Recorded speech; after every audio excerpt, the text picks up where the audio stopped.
Hello बच्चों। तो तुमने देख लिया, ये हमने बायोटेक का एक वन शॉट डाला था चैप्टर 2 का। ये इम्पॉर्टेंट चैप्टर है। अभी पिछले 2 साल से इससे काफ़ी क्वेश्चंस आ रहे हैं बायोटेक यूनिट से, तो इसको कर लेना अच्छी तरह से, तो तुम्हारा एटलीस्ट 5 to 6 क्वेश्चन श्योर हो जाएगा। ओके, बहुत ईजी क्वेश्चंस रहता है, टफ नहीं रहता है। तो आज मैं कराऊंगा तुम्हें बायोटेक की एप्लीकेशन से कुछ इम्पॉर्टेंट क्वेश्चंस। इसमें देखो, इसमें एक बीटी कॉटन है, एक जीन थेरेपी है, एक आरएनएआई है, मॉलिक्यूलर डायग्नोसिस है। ये सब कुछ इम्पॉर्टेंट टॉपिक्स हैं। अभी इसमें ऐड किया है इन्हांसमेंट वाला जो चैप्टर हटाया है, तो उसका टिश्यू कल्चर भी ऐड किया है। तो तुम लोग इसको भी, हमने कुछ क्वेश्चन डाला है जो इम्पॉर्टेंट है, तो इसको भी देख लेना एक बार। ओके, तो चलो स्टार्ट करता हूँ मैं एमसीक्यू से।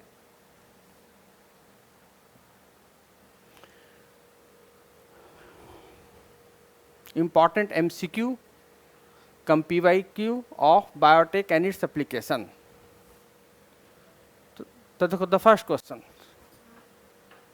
The technique of obtaining large number of plantlets by tissue culture method is called. तो हम large number of plantlets मतलब छोटा छोटा पौधा किस प्रोसेस से हम लोग ऑब्टेन करते हैं? By tissue culture method, tissue culture का मेथड यूज करके। तो उस प्रोसेस को क्या बोलते हैं? Plantlet culture, organ culture, micro propagation and macro propagation. तो देखो, जस्ट हमने जो कल वीडियो डाला है, इसमें एक्सप्लेन मैंने डिटेल में किया है कि जो टिश्यू कल्चर टेक्निक है, उससे हम जब बहुत सारा प्लांट्स को ग्रो करते हैं तो उस प्रोसेस को हम लोग बोलते हैं माइक्रो प्रोपोगेशन। Micro propagation. तो यहाँ पे ऑप्शन क्या हो जाएगा? C, means vegetative propagation through tissue culture. इसमें क्या करते थे? एक्सप्लांट लेते थे, क्योंकि प्लांट का कोई पार्ट को हम लोग निकाल के उसी पार्ट से हम पूरा प्लांट बनाते हैं, उसी को बोलते हैं टिश्यू कल्चर। तो मान लो लीफ लिया, तो लीफ कौन सा पार्ट है? वेजिटेटिव पार्ट है प्लांट का। तो उससे हमने पूरा प्लांट बना लिया एक लीफ का एक सेगमेंट से, टुकड़ा से। तो इस प्रोसेस को हम लोग बोल देंगे micro propagation. Okay, next questions. ये भी बहुत इंपॉर्टेंट है, this is also very important. To obtain virus free healthy plant from a disease one. हमें एक वायरस फ्री हेल्दी प्लांट लेना है, लेकिन जो प्लांट से हम टिश्यू कल्चर करवा रहे हैं, जिस पार्ट से हम लोग हेल्दी प्लांट बना रहे हैं, वो डिजीज प्लांट है। तो इस डिजीज प्लांट का कौन सा पार्ट लेंगे जिससे हम हेल्दी प्लांट बना पाएँ? तो डिजीज प्लांट का कौन से पार्ट से हम लोग हेल्दी प्लांट बना पाएंगे? तो उसका कौन सा पार्ट यूज करते हैं? यही क्वेश्चन है इसमें। Healthy plants from the disease one by tissue culture, which part of the disease plant will be taken? Which part of the disease plant? तो apical meristems only, second palisade parenchyma, C both apical and axillary meristem, and D epidermis. तो देखो NCERT में clear लिखा है, meristem में both meristem means apical meristem and axillary meristems, इस दोनों meristems का यूज करके हम लोग वायरस फ्री प्लांट बना सकते हैं। ओके, तो वायरस फ्री प्लांट बनाने के लिए हम किसका कल्चर करेंगे? Meristem culture. तो क्या होगा, यहाँ पर सिंपल दे देता है, तो मेरिस्टेम का कल्चर करते हैं। तो मेरिस्टेम कल्चर से हम लोग कौन सा प्लांट बनाते ऑब्टेन करते हैं? Virus free plant. Virus free plant मतलब उस प्लांट में वायरस का इन्फेक्शन नहीं रहेगा, वो वायरस से फ्री रहेगा। Okay, third number, match list 1 with the 2। इसको थोड़ा शॉर्ट करना पड़ेगा, मैचिंग करना है यहाँ पे। देखो ये वाली फर्स्ट क्या है? Protoplast fusion. बताओ तो, याद है प्रोटोप्लास्ट किसको बोलते थे? कि प्लांट सेल से हम लोग सेल वॉल को माइनस कर देते हैं, तो इसे क्या बोलते हैं? प्रोटोप्लास्ट। तो प्रोटोप्लास्ट का फिर इसमें डिफिनेशन लिखता हूं कि प्लांट सेल है, उसमें से हम सेल वॉल हटा देते हैं, तो माइनस कर दिए, सेल वॉल को क्या कर दिए? रिमूव कर दिए। सेल वॉल हटा दिए तो इसे क्या बोलेंगे, प्रोटोप्लास्ट। तो प्लांट सेल से जब हम लोग सेल वॉल हटा देते हैं तो जो रिमेनिंग पार्ट होता है सेल का उसे बोलते हैं प्रोटोप्लास्ट। ठीक है, तो हमने बताया था कि 2 प्लांट सेल लिया, 2 प्रोटोप्लास्ट लिया था, एक पोटैटो का, समझ रहे बच्चों, और एक टोमेटो का, रेड कलर का टोमेटो मीन्स टमाटर। और इस दोनों को फ्यूज किया साइंटिस्ट ने और सोचा कि एक ऐसा वैरायटी बना लें जिसमें पोटैटो और टोमेटो दोनों की प्रॉपर्टी आ जाए। ठीक है, तो उसको बोलते हैं प्रोटोप्लास्ट फ्यूजन। और जो प्रोडक्ट बना था इसे क्या बोलते हैं, टोमेटो, देखो नाम से पता चल रहा है, पोटैटो का पीओ लिया है एंड टोमेटो का क्या लिया है, एमएटीओ, मैटो वाला, तो पोटैटो हो गया। तो प्रोटोप्लास्ट फ्यूजन से क्या बन रहा है, ए का 2, तो फर्स्ट ऑप्शन क्या होगा, ए का 2। तो देखो ए का 2 कहाँ पे है, तो ए का 4 है, 3 है, 2 है एंड 3 है। तो देखो यहाँ पर ए का 2 यहाँ पे आ रहा है, ए का 2 यहाँ पे आ रहा है। ठीक है, फिर बाकी देख लो। प्लांट टिश्यू कल्चर से क्या करेंगे बताओ प्लांट टिश्यू कल्चर से क्या करेंगे बोलो, क्या बनाएंगे, सोमा क्लोन्स, क्यूपोमेटो की टोटेपोटेंसी की वायरस फ्री प्लांट। तो बी का क्या होगा बोलो, कि प्लांट टिश्यू कल्चर में हम लोग क्या होता है प्लांट टिश्यू कल्चर से हम लोग जो हर एक प्लांट के सेल में एक प्रॉपर्टी है जिससे हम पूरा प्लांट बना पाते हैं, इस प्रोसेस को क्या होता है, टोटेपोटेंसी। तो टोटेपोटेंसी किस पे बेस्ड है, प्लांट टिश्यू कल्चर पे। मेरी स्टेम कल्चर से क्या होगा, वायरस फ्री प्लांट, तो सी का 4। तो देखो सी का 4 यहाँ भी आ रहा है, ये और ये टैली करके माइक्रो प्रोपोगेशन से क्या हो जाएगा, सोमा क्लोन्स। डी का 3, तो ये मैच कर रहा है हमें, तो सारा मैचिंग हो गया, तो एक बच्चा ये तो मैच कर जाएगा ये। तो देखो इसमें तुमको कल एक ही मिल रहा है, तो भी तुम इसको क्वेश्चंस को कर सकते हो कि प्रोटोप्लास्ट का फ्यूजन से, प्रोटोप्लास्ट मतलब हमने बताया, प्रोटोप्लास्ट मतलब प्लांट सेल से हमने सेल वॉल को हटा दिया, तो क्या दिया, प्रोटोप्लास्ट। तो पोटैटो का एक लिया, एक टोमेटो का लिया, दोनों को फ्यूज किया, तो क्या बनाया था, पोमैटो। तो देखो फर्स्ट ही ए का क्या है, 2 है, प्रोटोप्लास्ट फ्यूजन। तो देखो ए का 2 और कहीं ऑप्शन नहीं है। तो अगर तुमको एक भी पता रहेगा कोई, तो इसमें आसानी से तुम क्वेश्चंस कर सकते हो। 4th नंबर, ये बहुत इंपॉर्टेंट है, बहुत बार पूछता है, बीटी कॉटन का। हमने बताया था कि एक बैक्टीरिया होता है, इसका नाम है बैसिलस थ्यूरिजेनेसिस। इसी बैक्टीरिया के नाम पे हम लोग रखे हैं बीटी, इसी का शॉर्ट फॉर्म हो गया बीटी।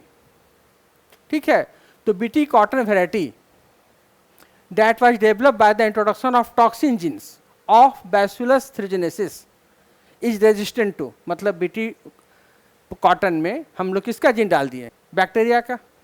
तो वह कॉटन किससे रेजिस्टेंट हो गया, इंसेक्ट से या फंगस से या प्लांट के नेमेटोड से, इंसेक्ट प्रेडेटर से। तो हम जानते हैं कि बीटी कॉटन में वो रेजिस्टेंट है किससे, इंसेक्ट पेस्ट से। तो ऑप्शन क्या हो गया, 4 का। ठीक है, तो यहाँ पे जो जीन निकल रहा है, मतलब जो सॉरी जो बैक्टीरिया जो जीन बना रहा है या प्रोटीन बना रहा है, वो प्रोटीन क्या है, इंसेक्टिसाइडल प्रॉपर्टी का प्रोटीन है, इंसेक्टिसाइडल प्रोटीन का, इंसेक्टिसाइडल प्रॉपर्टी का या प्रोटीन है। इसलिए बीटी कॉटन क्या हो गया, ट्रांसजेनिक प्लांट का एग्जाम्पल है। इस कॉटन में किसका जीन है, बैक्टीरिया का। तो प्लांट में किसका जीन है, बैक्टीरिया का। ये प्लांट हो गया कॉटन, इसमें बैक्टीरिया ये है, देखो लिखा है बैक्टीरिया, बैसिलस थ्यूरिजेनेसिस क्या है, बैक्टीरिया है। तो ये कॉटन प्लांट किससे रेजिस्टेंट हो गया, इंसेक्ट पेस्ट से। देखो 2020 का क्वेश्चन है, सिंपल सा। देखो सेम क्वेश्चन को थोड़ा सा घुमा के 19 में पूछा, क्या है कि what triggers activation of protoxins to active toxins of bacillus thuringiensis. अब देखो हमने देखा कि बैक्टीरिया के अंदर एक ऐसा जीन है जो एक ऐसा प्रोटीन कोड कर रहा है जिसके due to which insects are being killed, insects kill हो रहा है, इंसेक्ट्स जो है वो डिस्ट्रॉय हो रहा है। ठीक है, तो ये जो बैक्टीरिया के अंदर जो टॉक्सिन्स है, बैक्टीरिया के अंदर जो टॉक्सिन्स है, तो ये टॉक्सिन्स बैक्टीरिया को क्यों नहीं डिस्ट्रॉय करता है, बैक्टीरिया को क्यों नहीं हार्म पहुंचाता है, क्यों, क्योंकि यहाँ पे यह बैक्टीरिया के अंदर ये टॉक्सिन्स इनएक्टिव फॉर्म में है। जैसे इंसेक्ट्स उस प्रोटॉक्सिन को इंजेस्ट करता है तो वह एक्टिव हो जाता है। तो यह पूछ रहा है क्यों एक्टिव होता है, क्यों एक्टिव होता है? क्योंकि यहाँ पे अल्कलाइन पीएच होता है गट का, इंसेक्ट्स का जो गट का पीएच होता है अल्कलाइन होता है, जिसके चलते प्रोटॉक्सिन जो है, जो प्रोटॉक्सिन है वो प्रोटॉक्सिन्स एक्टिव टॉक्सिन्स में कन्वर्ट हो जाता है inside the gut of insects due to alkaline pH. यहाँ पर कौन सा गट होता है बताओ? Mid gut, mid gut, mid gut में। तो what triggers activation of protoxins to active toxins of bacillus in bollworm? ये वोल्वॉर्म हो गया इंसेक्ट्स, ठीक है। तो जैसे ही इंसेक्ट्स उस प्रोटीन को, बैक्टीरिया के प्रोटीन को इंजेस्ट करता है, तो बैक्टीरिया के अंदर वो प्रोटीन इनएक्टिव फॉर्म में था जिसे हम प्रोटॉक्सिन बोलते हैं। जैसे ही वो इंसेक्ट प्रोटॉक्सिन को इंजेस्ट किया वो एक्टिव हो गया। क्यों? क्योंकि यहाँ पे गट का पीएच अल्कलाइन होता है इंसेक्ट्स का, जिसके चलते मिड गट का अल्कलाइन होता है, जिसके चलते वो एक्टिव हो जाता है। तो प्रोटॉक्सिन एक्टिव फॉर्म में क्यों बदल रहा है? Due to alkaline pH of gut. तो 5 का ऑप्शन क्या हो जाएगा? डी। तो this one is the correct answer. Okay, next, which is of the true for golden rice? Golden rice हमने देखा था कि एक राइस प्रोड्यूस किया गया ट्रांसजेनिक क्रॉप में, जिसको गोल्डन राइस बोलते हैं। तो गोल्डन राइस में क्या इंपॉर्टेंट होता है बताओ इसका? इसमें होता है तुम्हारा, इसमें विटामिन ए की अमाउंट ज़्यादा होता है। It has more amount of vitamin A, लेकिन एक्चुअली विटामिन ए नहीं होता उसमें, विटामिन ए का प्रिकर्सर होता है। तुम जानते हो कि हमारे बॉडी में विटामिन ए का प्रिकर्सर किसको बोलते हैं? बीटा कैरोटीन को। बीटा कैरोटीन ये येलो ऑरेंज कलर का पिगमेंट है, यही हमारे बॉडी में जाके बाद में विटामिन ए में बदल जाता है। भी इंपॉर्टेंट है, precursor of vitamin A. Precursor of vitamin A कौन है? बीटा कैरोटीन, ठीक है। तो देखो यहाँ पे क्या लिखा है? True for the golden rice, it has yellow grains because of the gene introduce from the primitive variety of the rice. It is vitamin A enriched, इसमें विटामिन ए इनरिच्ड है with a gene from the daffodil, ये plant का नाम है daffodil. It is a pest resistant with a gene from the bacillus thuringiensis and it is a drought tolerant developed using agrobacterium vectors. तो नहीं, यह एक golden rice है, उसमें विटामिन ए की अमाउंट ज़्यादा है। तो इसमें विटामिन ए इनरिच्ड कैसे बनाया है इसको? कि यहाँ पे एक और मैं बता दूं कि 2 gene from the daffodil, 2 genes from daffodil, and यहाँ पे केवल डैफोडिल का लिखा है, लेकिन 1 जीन बैक्टीरिया से भी लिया गया, 1 जीन फ्रॉम बैक्टीरिया। इस दोनों जीन को, मतलब बैक्टीरिया वाला जीन और डैफोडिल वाला जीन को राइस में इंट्रोड्यूस कर दिया गया, जिसके चलते राइस जो है वो प्रोड्यूस किया कौन सा? Beta carotene. तो यहाँ पर मैं यहाँ पर क्लियर कर देता हूँ कि 2 gene from the daffodil and 1 gene from the bacteria को इंट्रोड्यूस किया गया राइस में, जिसके चलते राइस में क्या बन गया? बीटा कैरोटीन बन गया। यही बीटा कैरोटीन हमारे बॉडी में जाकर विटामिन ए में बदल जाता है, ठीक है। तो देखो कुछ और भी क्वेश्चन तुम्हारा इससे निकल रहा है इंपॉर्टेंट, कि क्या डाला? अगर विटामिन नहीं देगा, पिगमेंट का नाम दे देगा, तो पिगमेंट कौन सा हो जाएगा? बीटा कैरोटीन एक पिगमेंट है, ठीक है।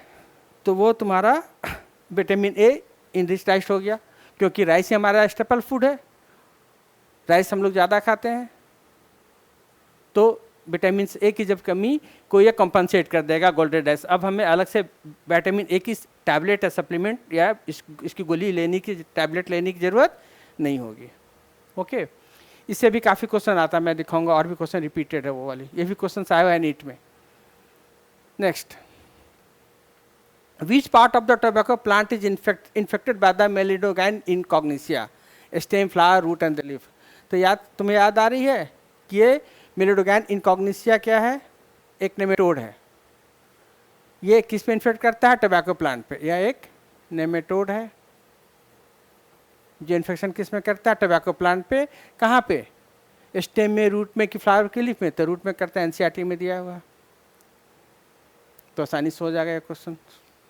Next, RNA interference involve. देखो तो ये जो पहली वाली क्वेश्चन थे इसके जस्ट पहले, तो उसमें क्या करते हैं कि यहाँ पे हम लोग आरएनए इंटरफेरेंस में आरएनए आई के प्रोसेस के ड्यू टू RNAi एक प्रोसेस है जो कि होस्ट का सेलुलर डिफेंस मैकेनिज्म के रूप में वो डेवलप किया। तो RNAi इसी से है, नेमेटोड से ही वो कोरिलेट कर रहा है। तो RNAi interference involve, RNAi interference involve, ठीक है। तो क्या कर देगा यहाँ पे RNA इंटरफेरेंस, तो synthesis of cDNA and RNA using reverse transcriptase, first silencing of a specific messenger RNA due to complementary RNA, interference of RNA in synthesis of DNA and synthesis of messenger RNA from the DNA। तो देखो RNA interference में हम लोग देखते हैं कि messenger RNA, हम लोग जानते हैं कि DNA से क्या बनता है, मैसेंजर RNA बनता है, और मैसेंजर RNA से क्या बनता है, प्रोटीन। तो इस प्रोसेस में क्या करते हैं हम लोग कि मैसेंजर RNA को साइलेंस कर देते हैं, मतलब मैसेंजर RNA को प्रोटीन में नहीं एक्सप्रेस होने देते हैं, मतलब ट्रांसलेशन प्रोसेस को रोक देते हैं। कैसे कि मैसेंजर RNA जब उसी में ट्रांसलेशन करेगा जब मैसेंजर RNA सिंगल स्टैंडर्ड हो। तो उस प्रोसेस में हम क्या करते हैं, RNA इंटरफेरेंस में किसको इंटरफेयर करते हैं, मैसेंजर RNA को। कैसे, यहाँ पे एक मैसेंजर RNA का कम्प्लीमेंट्री कॉपी बना देते हैं जिससे मैसेंजर RNA यहाँ पे डबल स्टैंडर्ड हो जाता है। तो सिंगल स्टैंडर्ड से मैसेंजर RNA क्या हो गया, डबल स्टैंडर्ड हो गया। तो मैसेंजर RNA को सिंगल स्टैंडर्ड फॉर्म में रहना है ट्रांसलेशन को कैरी आउट करने के लिए, लेकिन यहाँ पे हम क्या कर रहे हैं कि due to complementary RNA we are making double standard messenger RNA, due to which that messenger RNA is now not being able to undergo for the translation process. So यहाँ पर क्या हो जाएगा, silencing of specific messenger RNA due to complementary RNA, यही हो गया RNA interference. तो देखो RNA इंटरफेरेंस में किसको इंटरफेयर कर रहे हैं, मैसेंजर RNA को, मैसेंजर RNA को इंटरफेयर कर रहे हैं, जिसके चलते मैसेंजर RNA जो है वो ट्रांसलेशन नहीं करेगा, इसलिए इसको हम लोग बोलते हैं मैसेंजर RNA साइलेंसिंग भी, मैसेंजर RNA साइलेंसिंग,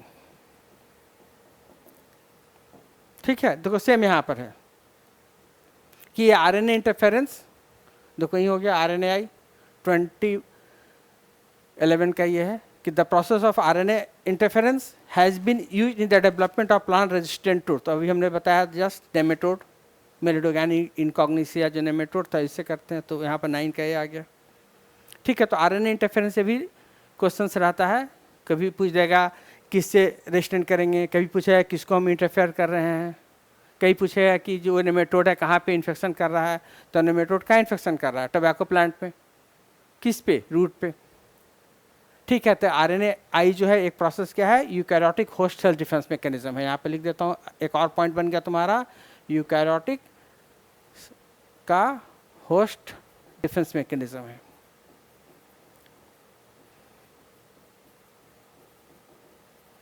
ये RNAi, okay. Next, golden rice is promising transgenic crop. When released for cultivation, it will help in producing a petrol-like fuel from the rice, first option. Second, to reduce vitamin A deficiency. C, pest resistance, and D, herbicide tolerance. तो अब तुम आसानी से ये answer कर सकते हो कि गोल्डन राइस जो है वो क्या चीज़ से रिच है, विटामिन ए से, इसलिए जब इसे हम लेंगे तो विटामिन ए की डिफिशियंसी को वो कंपनसेट कर देगा या रिड्यूस कर देगा, घटा देगा, ओके। तो विटामिन ए क्या चीज़ के लिए हो गया, कंपनसेशन के लिए, विटामिन ए की डिफिशियंसी को कम करने के लिए, ठीक है। इसमें विटामिन से डायरेक्ट नहीं होता है, इसमें कौन सा होता है तुम्हारा, कैरोटीन, हमने बताया था, लेकिन NCERT में दिया है तुम्हारा कैरोटीन नहीं दिया है, विटामिन ए ही दिया है, तो हमको विटामिन ए लेके ही चलना है। हमने जो बताया कैरोटीन वो एक्स्ट्रा बता दिया कि विटामिन ए डायरेक्ट नहीं होता है, इसमें बीटा कैरोटीन होता है। जैसे तुम देखते होगे कि अगर आँख वगैरह में थोड़ा पावर मतलब कम जाती है, मतलब चश्मे लगाते हैं हम लोग, तो बोलते हैं विटामिन से खाइए जो आई के लिए हेल्दी है। तो उसमें डॉक्टर क्या बोलते हैं, अरे हम लोग ऐसे कॉमन जानते हैं कि पपीता खाना चाहिए, पपाया या कैरेट, तो देखो इसमें पिगमेंट है, वो पिगमेंट हमारे बॉडी में जाके विटामिन सी में बदल जाता है, जो ऑरेंज कलर का पिगमेंट है या जो येलोइश ऑरेंज टाइप का पिगमेंट है जो पपाया में और कैरेट में मिलता है, ठीक है। तो ये चीज़ यहाँ पे आ रही है। First transgenic crop was, first transgenic crop क्या था, तो फर्स्ट ट्रांसजेनिक क्रॉप जो था वो तुम्हारा इतना ही याद रख लेना, इट इज टोबैको।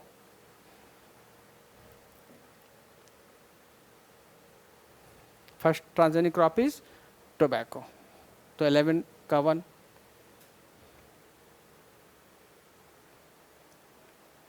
ए 11। अब देखो जीन थेरेपी, जीन थेरेपी से भी क्वेश्चंस रहता है और वो एक इम्पॉर्टेंट टॉपिक है।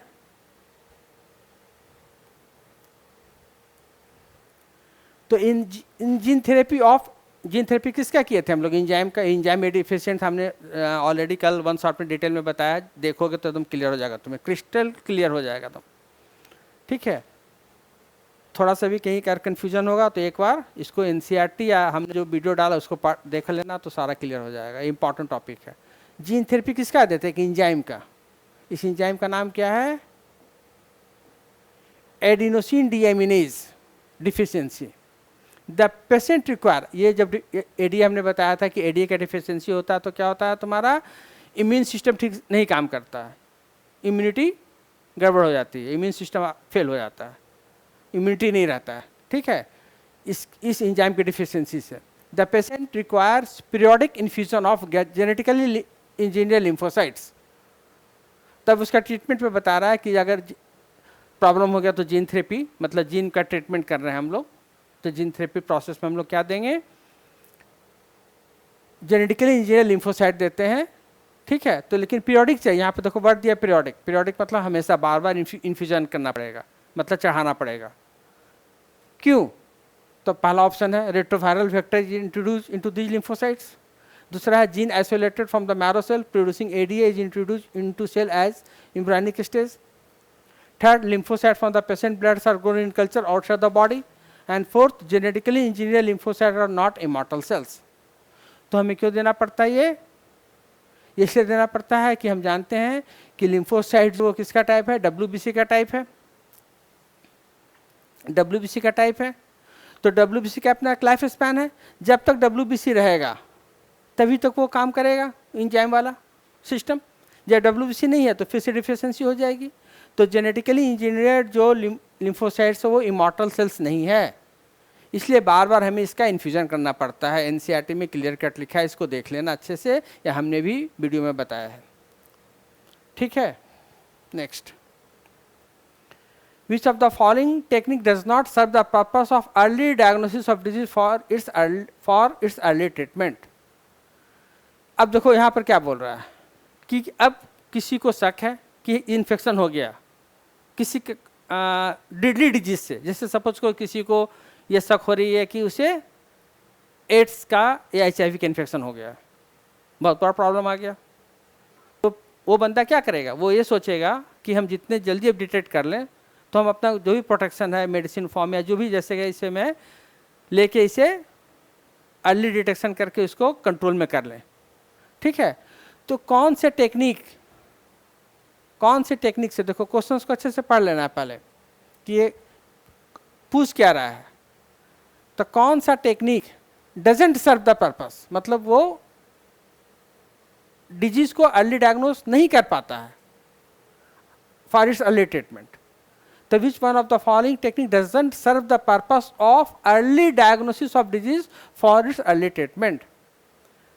तो पहला हो गया PCR, दूसरा हो गया ELISA टेस्ट, थर्ड हो गया recombinant DNA technology, and fourth हो गया सीरम एंड यूरिन एनालिसिस। तो देखो कन्वेंशनल मेथड से जो हम लोग टेस्ट करते हैं तो इसको सीरम को ही बोल देते हैं blood test, blood and urine test, जो कॉमनली डॉक्टर करवाते हैं जब कोई इन्फेक्शन होता है तो ब्लड टेस्ट, यूरिन टेस्ट कराते हैं। लेकिन हम डॉक्टर के पास कब जाते हैं? जब हमें सिम्टम्स आती है, तो बिना सिम्टम्स के मान लो कोई हेल्दी है तो डॉक्टर के पास तो नहीं जाएगा ना, बोले कि मेरा ब्लड टेस्ट कर दीजिए या यूरिन टेस्ट कर दीजिए। जब वो बीमार होता है, कुछ प्रॉब्लम होती है, तो वो डॉक्टर के पास, वो जो कंसर्न पर्सन है, जो पेशेंट है, वो जाता है ट्रीटमेंट के लिए। तो देखो यहाँ पे सिम्टम्स अपीयर हुआ तो हो जाएगा, लेकिन HIV में क्या होता है जानते हो कि इंक्यूबेशन पीरियड 5 to 10 ईयर्स होता है, उसमें सिम्टम्स नहीं आता है। तो अगर शक हो गया, डाउट हो गया, तो अर्ली डिटेक्शंस के लिए ये संभव नहीं है, क्योंकि इसमें इसके ब्लड में कोई एंटीजन वगैरह नहीं मिलेगा, एंटीबॉडी नहीं बनेगा, क्योंकि यहाँ पे जो इन्फेक्शन है वो अर्ली इन्फेक्शन है, ठीक है। तो इसके लिए क्या करते हैं, मॉलिक्यूलर डायग्नोसिस। तो मॉलिक्यूलर डायग्नोसिस में 3 चीज़ होता है तुम्हारा, पीसीआर, इंजाइम और रिकॉम्बिनेंट डीएनए टेक्नोलॉजीज के थ्रू हम लोग अर्ली डायग्नोसिस कर सकते हैं, इसके थ्रू नहीं कर सकते हैं। तो ये पूछता डज नॉट सर्व, तो ये नहीं सर्व करेगा। तो 13 का क्या हो जाएगा, डी। क्योंकि सिम्टम्स आएगा तभी वो कोई डॉक्टर के पास जाता है। तो early detection serum and urine analysis से नहीं कर सकते। ऐसे HIV वगैरह का अगर कोई पेशेंट है तो इसको अगर इन्फेक्शन जस्ट हुआ है और उसका वो अर्ली डायग्नोसिस करना चाह रहा है और अर्ली ट्रीटमेंट करना चाह रहा है, तो ये टेक्निक यहाँ पे कारगर नहीं होगी, ब्लड और यूरिन टेस्ट में कुछ नहीं आएगा। तो 13 का क्या हो गया, डी। ठीक है, नेक्स्ट 14th।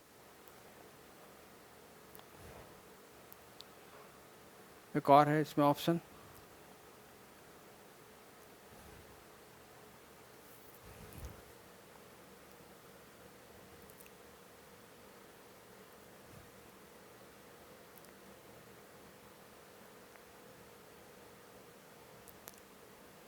देखो, statement related to human insulin are given below.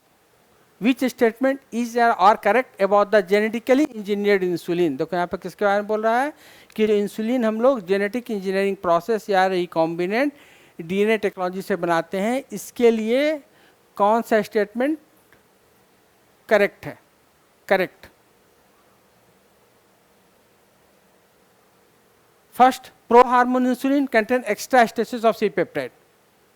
बताओ ये करेक्ट है कि इनकरेक्ट है। तो तुम लोग पढ़े होगे कि प्रो हार्मोन हमारे बॉडी में बनता है नेचुरली, जेनेटिक इंजीनियरिंग का प्रोसेस में ये नहीं होता है, ठीक है। तो ये नहीं होगा, जेनेटिक इंजीनियरिंग के लिए एप्लीकेबल नहीं है। ये स्टेटमेंट सही है लेकिन ये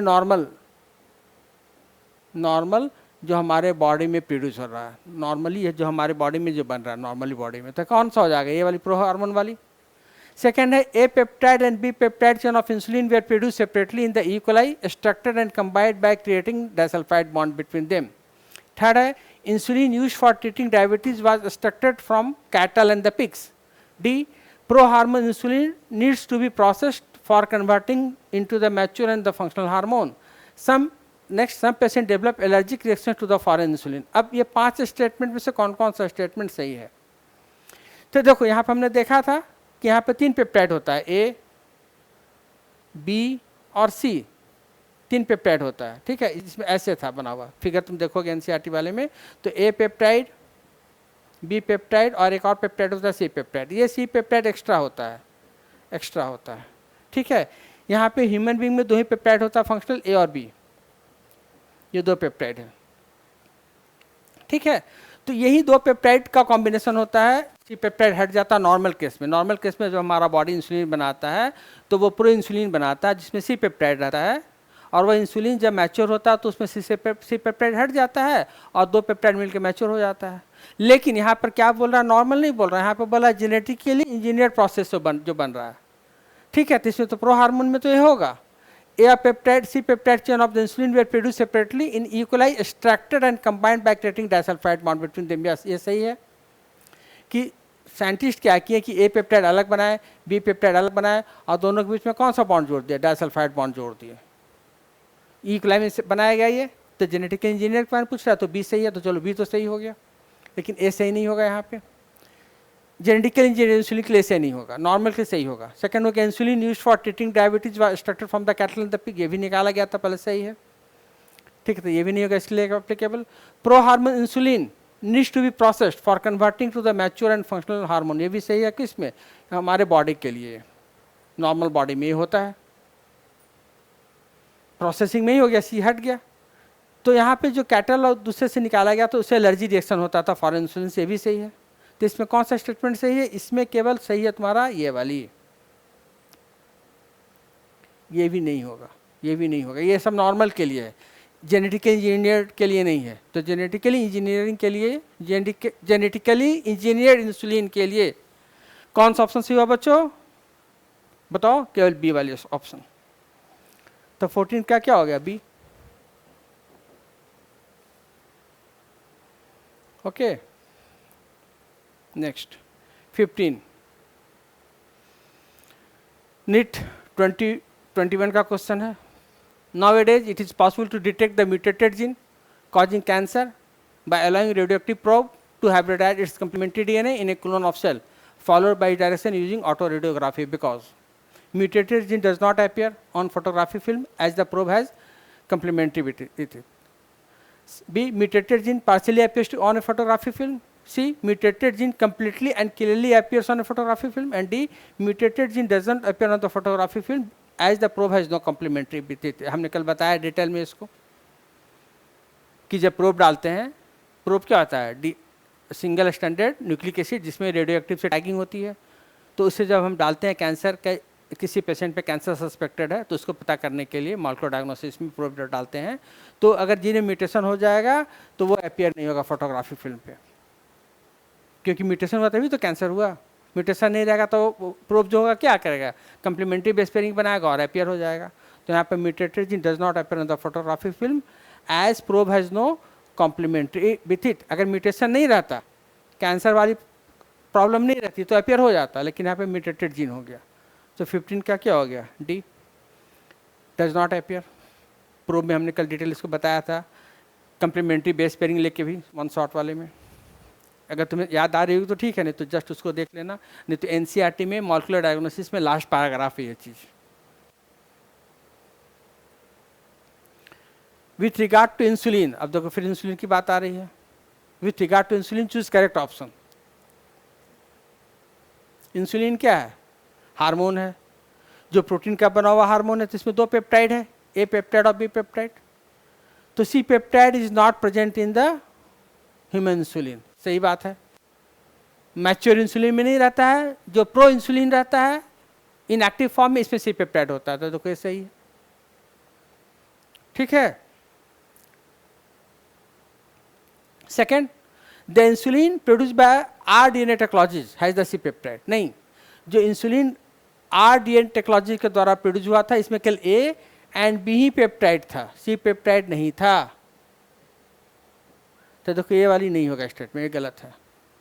प्रो इंसुलिन है सी पेप्टाइड, यस, जो प्रो इंसुलिन है मतलब इनएक्टिव में 3 पेप्टाइड है और एक्टिव में 2 है, प्रो इंसुलिन क्या हुआ, इनएक्टिव, इसमें कितना पेप्टाइड आएगा, 3 peptide, A B C sequence में हमने जस्ट लिख दिया समझने के लिए।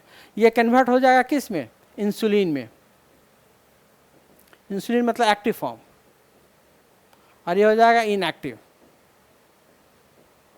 ये कब हो रहा है, नॉर्मल हो रहा है, ह्यूमन बॉडी में नॉर्मल जब बन रहा है इंसुलिन, तो ठीक है। तो इसमें से क्या होगा कि जब इनएक्टिव एक्टिव में बदलेगा तो सी पेप्टाइड यहाँ से हट जाएगा, तो प्रो इंसुलिन में सी पेप्टाइड तो है, लेकिन इस इंसुलिन में क्या 2 ही पेप्टाइड है ना एक्टिव में, इसलिए प्रो इंसुलिन है सी पेप्टाइड, स्टेटमेंट गलत है। A peptide and B peptide of insulin are interconnected by disulphide bridge, ये सही है, ठीक है। तो प्रो इंसुलिन करेक्ट ऑप्शन ये है, pro insulin has C peptide, sorry ये सही होगा, क्योंकि प्रो इंसुलिन तो सी पेप्टाइड है ही, ये नहीं होगा। सी पेप्टाइड तुम्हारा रिकॉम्बिनेंट डीएनए टेक्नोलॉजी के थ्रू बनेगा, उसमें तुम्हारा सी पेप्टाइड नहीं होगा, ठीक है, क्योंकि जो साइंटिस्ट बनाए वो 2 ही पेप्टाइड बनाए, ए और बी बनाया, उसको डाइसल्फाइड बॉन्ड से जोड़ दिया, 2 डाइसल्फाइड बॉन्ड से, ठीक है। तो इसमें क्या हो जाएगा तुम्हारा, ए सही है इंसुलिन के लिए।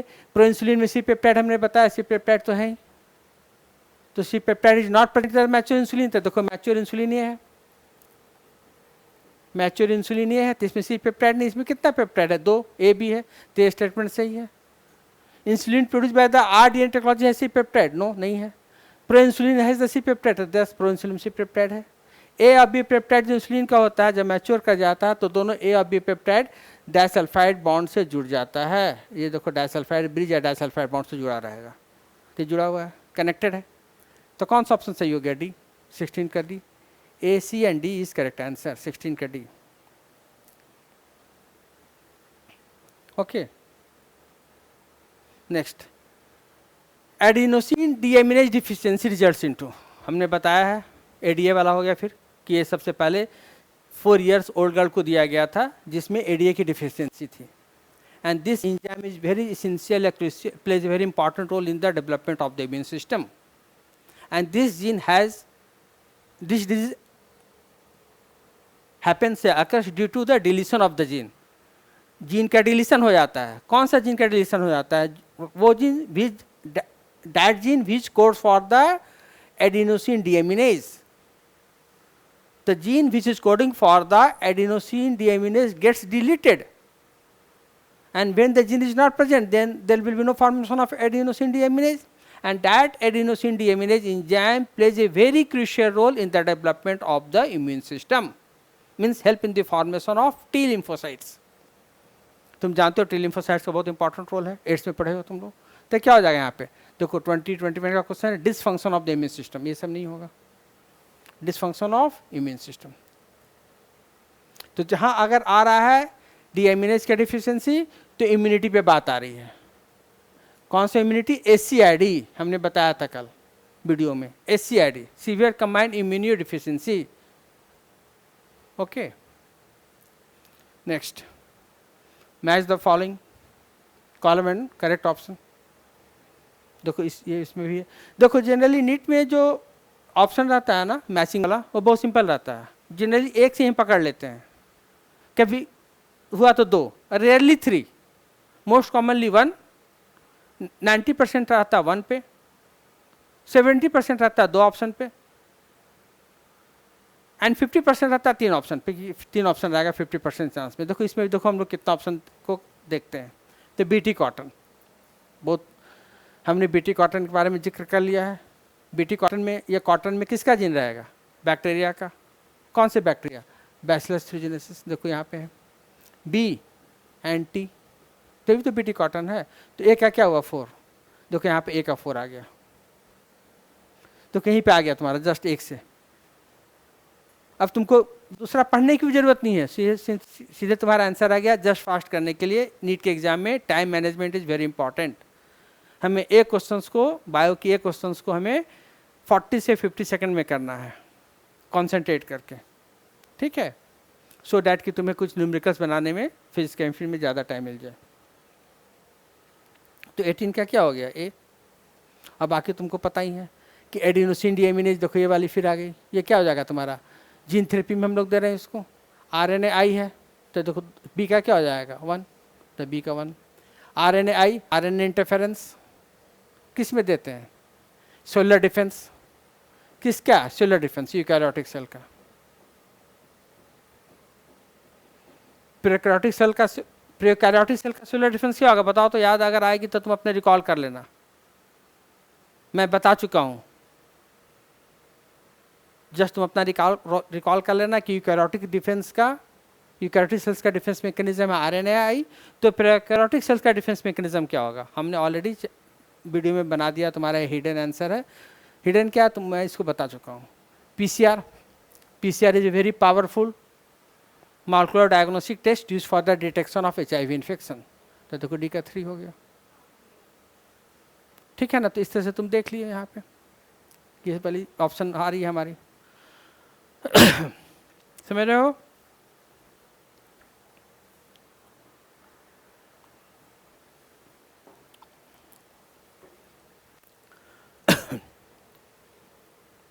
Next, which of the following statement is not correct.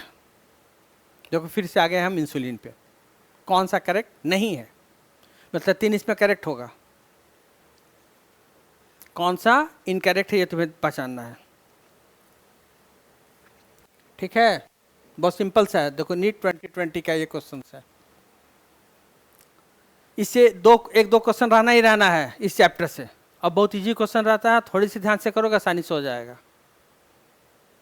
Which of the following statement is not correct? Not correct हमें पहचानना है। तो in man insulin is synthesised as the pro insulin, यह हमने देख लिया, जिसमें 3 पेप्टाइड होगा, ए होगा, बी होगा, सी होगा। इसी सी पेप्टाइड के चलते क्या वो इनएक्टिव है?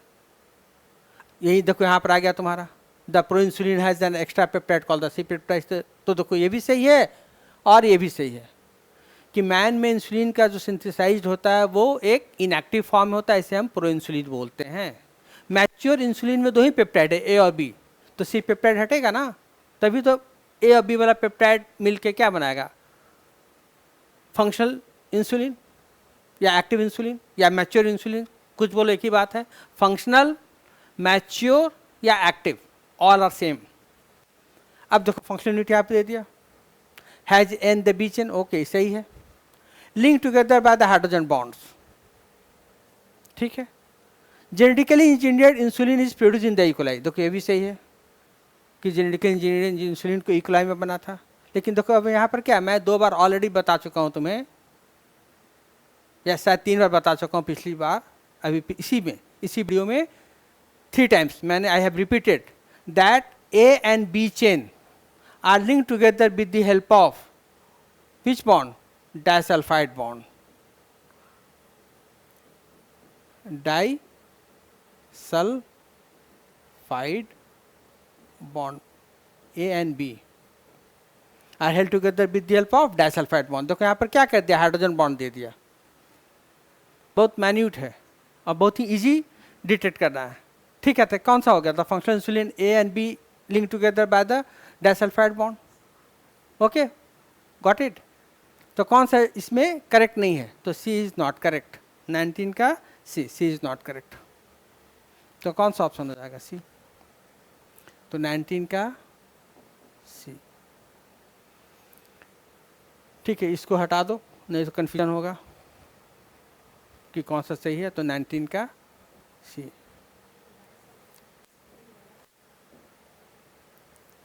नाइनटीन का जो ऑप्शन हो जाएगा वो हो जाएगा सी, ये ऑप्शन जो इनकरेक्ट है, नॉट करेक्ट है। तो ऑप्शन हो गया 19 का सी। देखो फिर यहीं आ गया तुम्हारी ये क्वेश्चन 2016 में। मैं एक क्वेश्चन को 2 अलग अलग तरीके से पूछा, इसको भी मैं डाला हूँ सो डैट कि तुम्हारी कंसेप्ट को ये क्वेश्चन को घुमा फिरा के पूछ रहा है, लेकिन बहुत ईजी पूछता है। Which kind of therapy was given in 1990s to a 4-year-old girl with adenosine deaminase deficiency? तो जो थेरेपी दिया गया 4 साल की बच्ची को जिसमें एडीए का डिफिशियंसी था, शॉर्ट में हमने एडीए बोल दिया, एडिनोसिन डीएमिनेज एंजाइम बोल दिया, तो कौन सा थेरेपी दिया गया, जीन थेरेपी, कीमोथेरेपी, इम्यूनोथेरेपी या रेडिएशन थेरेपी। तो बहुत कॉमन है, अब तक तुम लोग एकदम रट लिए होगे कि it is the gene therapy. समझ में आई बात। Next 21, the first human hormone produced by recombinant DNA technology is, first human hormone जो रिकॉम्बिनेंट डीएनए टेक्नोलॉजी के थ्रू प्रोड्यूस हुआ था वो कौन था, इंसुलिन, एस्ट्रोजन, थायरॉक्सिन या प्रोजेस्टेरॉन। तो insulin was the first recombinant DNA technology product. Human hormone में फर्स्ट रिकॉम्बिनेंट डीएनए प्रोडक्ट कौन है, इंसुलिन, जिसे इली लिली कंपनी ने बनाया था किस नाम से, ह्यूमिलीन के नाम से,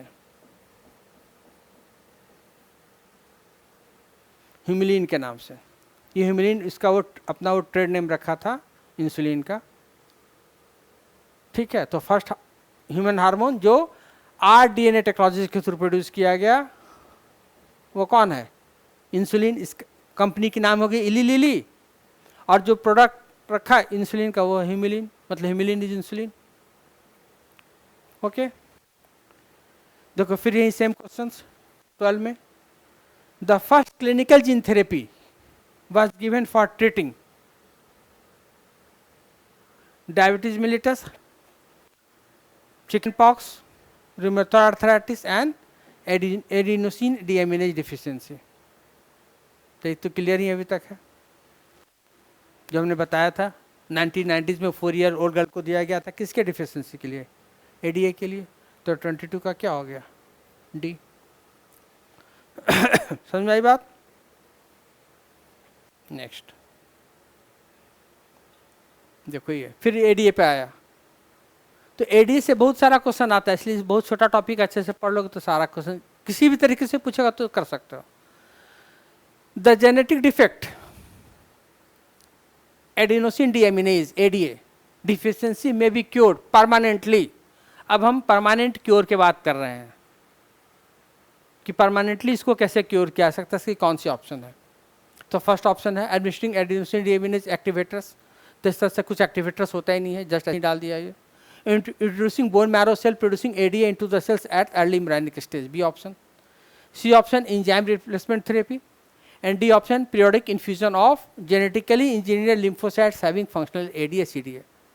तो देखो ये कुछ नहीं होता, ऐसे ही डाल दिया. अब ये 3 ऑप्शन है. तो अब देखो एंजाइम रिप्लेसमेंट थेरेपी है, लेकिन ये परमानेंट क्योर नहीं है. एनसीईआरटी में भी लिखा है ये परमानेंट क्योर नहीं है. Not permanent cure, not permanent. ये भी परमानेंट नहीं है. जस्ट हमने देख लिया है कि जेनेटिकली इंजीनियर लिम्फोसाइट डालते हैं तो इसका कुछ लाइफ स्पैन होता है लिम्फोसाइट्स का. तो जब तक लिम्फोसाइट्स हमारे बॉडी में है तब तक ठीक है, नहीं है तो फिर से वही प्रॉब्लम आ जाएगी, फिर से एंजाइम की डिफिशियंसी है. तो ये कुछ होता ही नहीं है, तो ये परमानेंट है नहीं, ये कुछ ऐसा कुछ है नहीं. तो कौन सा हो गया तुम्हारा? एक ही ऑप्शन बच रहा है कि बोन मैरो सेल्स में एडीए का जीन डाल देंगे at the early embryonic stage में. मतलब अगर किसी फिटस को या एम्ब्रियो में शक है कि इसको एडीए का डिफिशियंसी है तो उसके बोन मैरो में हम लोग कौन सा जीन डाल देंगे? एडीए वाला जीन डाल देंगे. एडीए इंजाइम है, वो उस इंजाइम को कोड करने वाला जीन डाल देंगे सो डैट कि वो इसका जितना फर्दर डेवलपमेंट होगा तो जीन का डिफिशियंसी क्या होगा? नहीं होगा. वो आगे रिप्लिकेट करेगा, बॉडी का सेल बनेगा तो सब हर एक सेल में वो जीन रहेगा जो डिलीट हो चुका है. तो परमानेंट क्योर ये है 23 का बी. समझ में आ गई बात? Next, ELISA use to detect virus where the key reagent is. ELISA भी एक टेस्ट है जो कि एंटीजन एंटीबॉडी के प्रिंसिपल पे बेस्ड है. एंटीजन एंटीबॉडी कि जब हमारे बॉडी में इन्फेक्शन होगा तो एंटीजन तो रहेगा ही, और कुछ समय के बाद में क्या रहेगा? एंटीबॉडी भी बनेगा. तो इसी मेथड पे काम करता है. तो इस इलाइजा टेस्ट में जो रिएजेंट यूज होता है उस रिएजेंट का यहाँ पे नाम पूछ रहा है. यहाँ पे प्रिंसिपल नहीं पूछ रहा है कि किस प्रिंसिपल से बेस्ड है. ELISA use to detect virus, HIV virus वगैरह को डिटेक्ट करने में इसका भी हम लोग इसको यूज करते हैं. जो एड्स कॉज करता है, एड्स पेशेंट में इलाइजा टेस्ट करते हैं हम लोग. वेयर द की रिएजेंट, तो ये नहीं पूछता कि किस पे बेस्ड थे. मैं यहाँ पे बता दूं कि Elijah is based on antigen antibody interaction. ये एंटीजन एंटीबॉडी के इंटरेक्शन पे बेस्ड टेस्ट है. ठीक है. तो अब इस टेस्ट में कौन सा रिएजेंट यूज किया जाता है? यहाँ पे एक क्वेश्चन है. ठीक है. तो इसमें 2 रिएजेंट यूज किया जाता है. यहाँ पे एक ही रिएजेंट का नाम बताया है. वहाँ पे एक रिएजेंट हो जाएगा अल्कलाइन फॉस्फेटेज, और दूसरा जो रिएजेंट है वो है पेरीऑक्सीडेज. एक और रिएजेंट होता है पेरीऑक्सीडेज.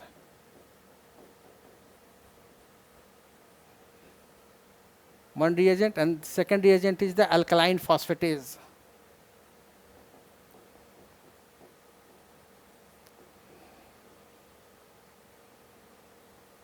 ये 2 रिएजेंट है जो कि एलाइजा में इसका मार्कर है. ये एलाइजा टेस्ट का कॉमनली यूज्ड रिएजेंट या key reagent in ELISA. Key reagent in ELISA कौन हो गया? Alkaline phosphatase and peroxidase. ये 2 की रिएजेंट हैं. 2 की रिएजेंट. अभी देखो, अभी तुम्हारे एग्जाम में ये एनसीईआरटी में नहीं दिया है, लेकिन कभी कभी कुछ एक्स्ट्रा पूछ देता है. तो इसके लिए है क्योंकि नीट का आया हुआ क्वेश्चन है. ये नीट में शायद 2019 में 12 में आया था या 13 में.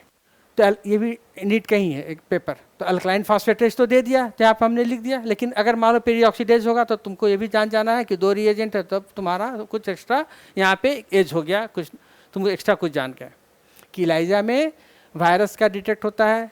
HIV एड्स के लिए हम लोग इसके टेस्ट के यूज़ करते हैं. ठीक है. और इसमें एंटीजन एंटीबॉडी के इंट्रैक्शन पे टेस्ट बेस्ड है. इसमें रिएजेंट यूज होता है. तो कौन सा रिएजेंट यूज होता है? Alkaline phosphatase and peroxidase. Okay. Next, maximum number of existing transgenic animal is of. इसको भी तुम एनसीईआरटी में हमने कल 1 शॉट में बताया था और दिया हुआ है. तो मैक्सिमम ट्रांसजेनिक एजेंट कौन है? एनिमल कौन है? तो मैक्सिमम ट्रांसजेनिक एनिमल है माइस.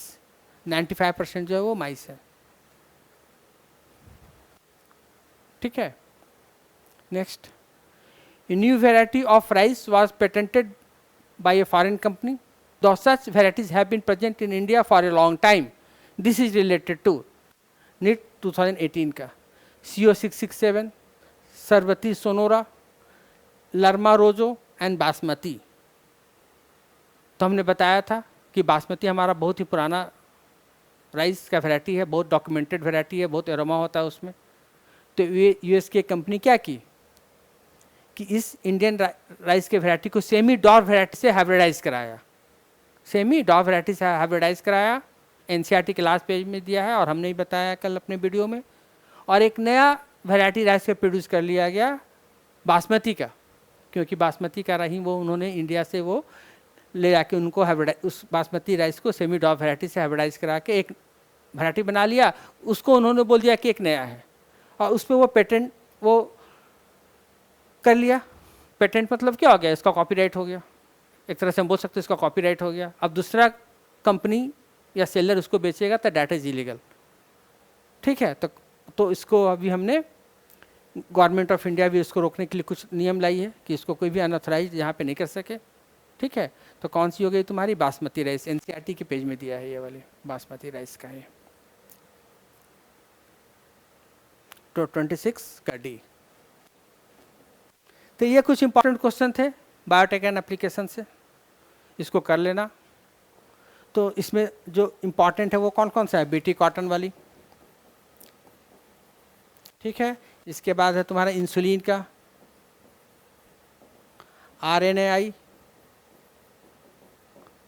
बीटी कॉटन आरएनएआई तुम्हारा वो प्लांट से हो गया, एग्रीकल्चर से रिलेटेड हो गया।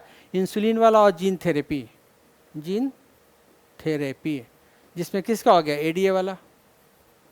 और फिर एक और हो गया आरएनएआई जो नेमेटोड और टोबैको प्लांट के बीच का है, यूकैरियोटिक सेल्स का होस्ट डिफेंस मैकेनिज्म हो गया। फिर कौन सा हो गया, मॉलिक्यूलर डायग्नोसिस,